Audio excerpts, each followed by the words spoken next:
यह विहार मुख्य विहार या महाबोधि विहार के नाम से भी जाना जाता है। इस विहार की बनावट सम्राट अशोक द्वारा स्थापित स्तूप के समान है। इस विहार में गौतम बुद्ध की एक बहुत बड़ी मूर्ति स्थापित है। यह मूर्ति पद्मासन की मुद्रा में है।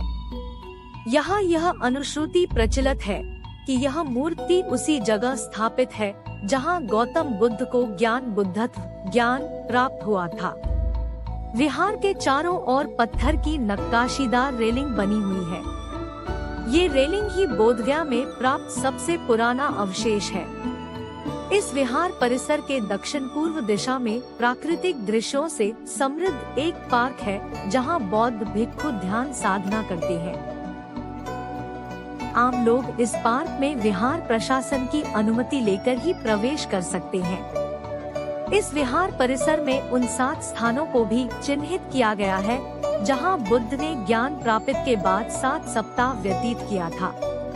जातक कथाओं में उल्लेखित बोधि वृक्ष भी यहाँ है। यह एक विशाल पीपल का वृक्ष है जो मुख्य विहार के पीछे स्थित है। बुद्ध को इसी वृक्ष के नीचे ज्ञान प्राप्त हुआ था। वर्तमान में जो बोधि वृक्ष वह उस बोधि वृक्ष की 5वीं पीढ़ी है। विहार समूह में सुबह के समय घंटों की आवाज मन को एक अजीब सी शांति प्रदान करती है। मुख्य विहार के पीछे बुद्ध की लाल बलुए पत्थर की 7 फीट ऊंची एक मूर्ति है। यह मूर्ति वज्रासन मुद्रा में है। इस मूर्ति के चारों ओर विभिन्न रंगों के पताके लगे हुए हैं जो इस मूर्ति को एक विशिष्ट आकर्षण प्रदान करते हैं। कहा जाता है कि 3री शताब्दी ईसा पूर्व में इसी स्थान पर सम्राट अशोक ने हीरों से बना राज सिंहासन लगवाया था और इसे पृथ्वी का नाभि केंद्र कहा था। इस मूर्ति की आगे भूरे बलुए पत्थर पर बुद्ध के विशाल पदचिन्ह बने हुए हैं। बुद्ध के इन पदचिन्हों को धर्मचक्र प्रवर्तन का प्रतीक माना जाता है।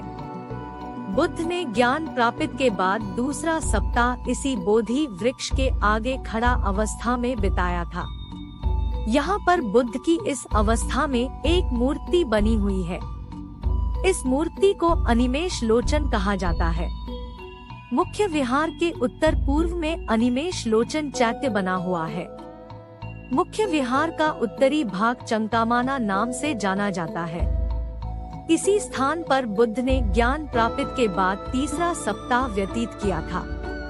अब यहाँ पर काले पत्थर का कमल का फूल बना हुआ है जो बुद्ध का प्रतीक माना जाता है। महाबोधि विहार के उत्तर पश्चिम भाग में एक छतविहीन भग्नावशेष है जो रत्नाघारा के नाम से जाना जाता है। इसी स्थान पर बुद्ध ने ज्ञान प्राप्ति के बाद चौथा सप्ताह व्यतीत किया था। दंतकथाओं के अनुसार बुद्ध यहाँ गहन ध्यान में लीन थे कि उनके शरीर से प्रकाश की एक किरण निकली। प्रकाश की इन्हीं रंगों का उपयोग विभिन्न देशों द्वारा यहाँ लगे अपने पताके में किया है। बुद्ध ने मुख्य विहार के उत्तरी दरवाजे से थोड़ी दूर पर स्थित अजपाला निग्रोधा वृक्ष के नीचे ज्ञान प्राप्ति के बाद 5वां सप्ताह व्यतीत किया था। बुद्ध ने 6ठा सप्ताह महाबोधि विहार के दाईं ओर स्थित मुचालिंडा क्षीर के नजदीक व्यतीत किया था। यह क्षीर चारों तरफ से वृक्षों से घिरा हुआ है। इस क्षीर के मध्य में बुद्ध की मूर्ति स्थापित है। इस मूर्ति में एक विशाल सांप बुद्ध की रक्षा कर रहा है। इस मूर्ति के संबंध में एक दंतकथा प्रचलित है। इस कथा के अनुसार बुद्ध प्रार्थना में इतने तल्लीन थे कि उन्हें आंधी आने का ध्यान नहीं रहा। बुद्ध जब मूसलाधार बारिश में फंस गए तो सांपों का राजा मुचालिंडा अपने निवास से बाहर आया और बुद्ध की रक्षा की। इस विहार परिसर के दक्षिण पूर्व में राजातना वृक्ष है। बुद्ध ने ज्ञान प्राप्ति के बाद अपना 7वां सप्ताह इसी वृक्ष के नीचे व्यतीत किया था। यही बुद्ध 2 बर्मा का निवासी व्यापारियों से मिले थे। इन व्यापारियों ने बुद्ध से आश्रय की प्रार्थना की। इन प्रार्थना के रूप में बुद्धमं शरणम गच्छामि, मैं बुद्ध को शरण जाता हूँ, का उच्चारण किया। इसी के बाद से यह प्रार्थना प्रसिद्ध हो गई। बोधगया बिहार के उत्तरी भाग में गया शहर से लगभग 12 किलोमीटर दूर स्थित है। यह निरंजना नदी के तट पर स्थित है।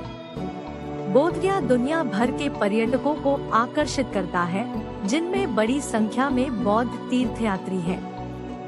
यह शहर एक लोकप्रिय पर्यटन स्थल भी है और इसमें सभी बजटों के अनुरूप आवास विकल्पों की एक श्रृंखला है। बोधगया सड़क, रेल और हवाई मार्ग से अच्छी तरह से जुड़ा हुआ है। निकटतम हवाई अड्डा गया हवाई अड्डा है, जो बोधगया से लगभग 10 किलोमीटर दूर स्थित है। यह शहर दिल्ली, कोलकाता और मुंबई जैसे प्रमुख शहरों से रेल द्वारा भी जुड़ा हुआ है। महाबोधि मंदिर को यूनेस्को की विश्व धरोहर स्थल के रूप में मान्यता प्राप्त है और हर साल लाखों लोग यहां आते हैं, जिनमें बौद्ध विद्वान और दुनिया भर के पर्यटक शामिल हैं। यह बुद्ध की शिक्षाओं और भारतीय संस्कृति और समाज पर बौद्ध धर्म के स्थायी प्रभाव का प्रतीक है।